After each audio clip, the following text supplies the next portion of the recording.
રામાપીરની કહાની ગમે તો લાઈક અને સબસ્ક્રાઇબ કરો.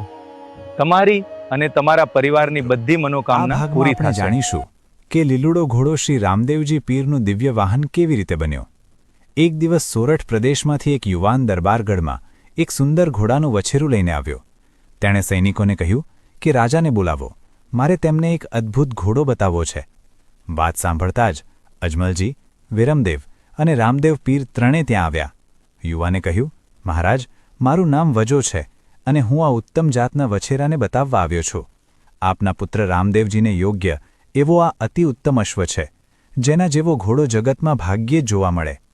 આ વાત સાંભળીને અજમલજીએ પોતાનો લીલુડો ઘોડો મંગાવ્યો અને કહ્યું, જુઓ, આ રામદેવજીનો લીલુડો ઘોડો છે, જે તેમણે બાળપણમાં બનાવ્યો હતો. વજોએ કહ્યું, મહારાજ, આ તો કાપડનો રમકડો છે. ક્યાં આ વછેરો અને ક્યાં આ રમકડું? ત્યારે અજમલજીએ જવાબ આપ્યો, આ રમકડા જેવા ઘોડાને પણ રામદેવજીએ જીવંત કરી દીધો હતો. હવે કહો, તમારા વછેરાની શું કિંમત લેશો? વજોએ કહ્યું, મહારાજ, મને ધન કે દ્રવ્ય નથી જોઈએ. બદલામાં મને આ કાપડનો લીલુડો ઘોડો આપો અને આ વછેરાનું નામ લીલુડો ઘોડો રાખજો.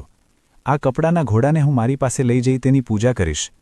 ત્યારબાદ રામદેવજી વછેરાની પાસે ગયા, તેના પર હાથ ફેરવ્યો. વછેરો તરત જ નીચે નમ્યો. રામદેવજીને સલામ કરી અને તેઓ તેની ઉપર બિરાજમાન થયા. ઘોડાની લગામ પકડી લેતા જ અશ્વ થનગન કરતો રમવા લાગ્યો. વજો કાપડનો ઘોડો લઈને સૌને નમસ્કાર કરી ત્યાંથી વિદાય થયો. કહેવાય છે કે દ્વારકાધીશના વિજય નામના દ્વારપાળ પ્રભુની આજ્ઞાથી વજો તરીકે જન્મ્યા હતા અને ગરુડજી વછેરાના રૂપમાં અવતર્યા હતા. એટલે આ લીલુડો ઘોડો બીજું કોઈ નહીં પરંતુ ગરુડજીનો અવતાર હતો.